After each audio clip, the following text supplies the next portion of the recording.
Hey, my name is Ian Cameron. I own and operate Community Spokes for Thunder Bay's DIY bicycle repair space. And I'm working with the college here, Confederation College, and we are running a build your own ride workshop. We offer a week-long experience for youth.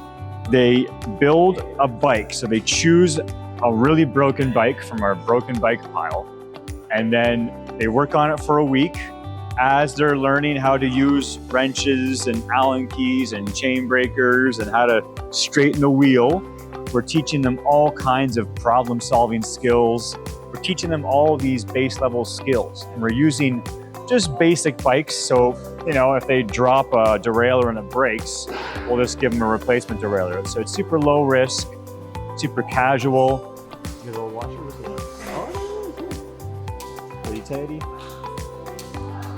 My bike is a mountain bike with I think 8 gears.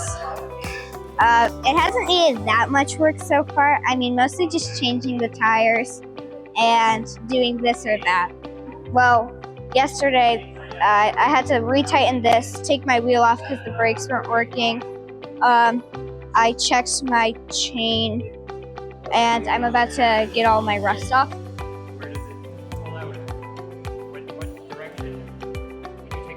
Just having a fun time building bikes, talking about bikes. We go on bike rides to take breaks. We watch build a bike videos on YouTube about YouTubers building mountain bikes and going to Whistler. And yeah, we're just trying to immerse the youth in bike culture and bike language and bike repair and trying to teach them those base skills. Community Spokes is a do-it-yourself bicycle repair space located on Simpson Street in Thunder Bay. We offer free teaching, free tool use, and affordable parts. If you can't afford the parts, we got some free parts for you as well. And you can also buy a refurbished bike that the staff have fixed up. We got volunteer opportunities. We have a build your own bike program as well. So if you can't sign up here at the Build Your Own Bike workshop, you can also just build a bike at our storefront as well.